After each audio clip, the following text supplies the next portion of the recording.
কেমন চাপে ছিল তৌহিদ আফ্রিদি এই প্রশ্ন করে সালমান মুক্তাদির তৌহিদ আফ্রিদিকে একদম কড়া কথা শুনিয়ে দিল। এখন সবাই জানে যে তৌহিদ আফ্রিদি গতকালই একটা ভিডিও বার্তায় কান্নাকাটি করে জানায় যে সে ছাত্রদের পক্ষে দাঁড়াতে পারেনি, কারণ সে অনেক প্রেশারে ছিল আর এই কারণে তার পোস্ট ডিলিট করে দিতে হয়েছে। কিন্তু পাবলিক তৌহিদ আফ্রিদির এই ভিডিও দেখে বলছে এই সবই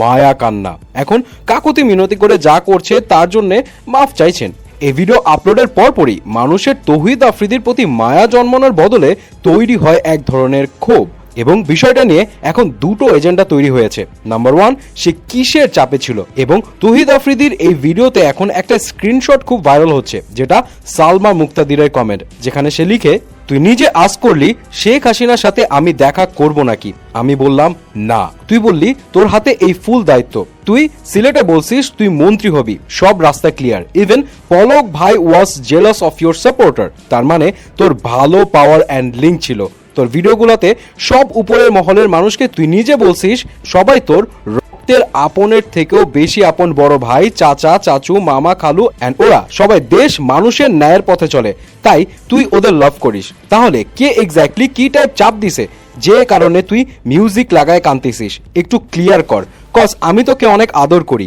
আমি বিলিভ করতে চাই না যখন প্রতিদিন লাশ পড়তেছিল তখন তুই শুধু টিভি বন্ধ হয়ে যাবে এই ভয়ে কিছুই করতে পারিসনি উইথ এভরিথিং ইউ হ্যাড। আমি পার্সোনালি তোকে আদর করি, কারণ এতদিন জাস্ট বাচ্চা মেয়ে ছিল, বাট এখন লিটারালি আমার নিজের পরিচিত জুনিয়ররা মারা গেছে, জানালাতে আমার নিজের ছোট মেয়ে থাকতে পারতো, মানুষ ভাই বোন হারাইছে, রাস্তাঘাটে ওপেনলি ছেলে মেয়েদের অপ্রেস করা হয়েছে, আমরা সবাই থ্রেট খাইছি, ভয়ে ভয়ে বাসার বাইরে এক এক দিন এক এক জায়গায় ছিলাম, জাস্ট বিকজ আমাদের মনে হয়েছিল এই লাশগুলার রক্ত আমাদের হাতে থেকে যাবে যদি কথা না বলি ডিরেক্ট। তুই ফারাজ এরা মানুষকে ভরসা দেখাইছিস যে তোরা এদের পাশে থাকবি, তোরা সেভিয়ার, তোরা অনেক বড় হিরো, দামি গাড়ি, পুলিশ প্রোটোকল নিয়ে ঘুরে সব জায়গায় গিয়ে মানুষকে দেখাইলি তোরা দেশের মানুষের ছাড়া কারো কেয়ার করিস না, তোদের বুক ফেটে যাচ্ছে, টাকা নিয়ে দৌড় দিয়ে সবখানে ইমোশন কিনিস, তোরা কেমনে ভিকটিম একটু বুঝা। এবং সেকেন্ড এজেন্ডা হচ্ছে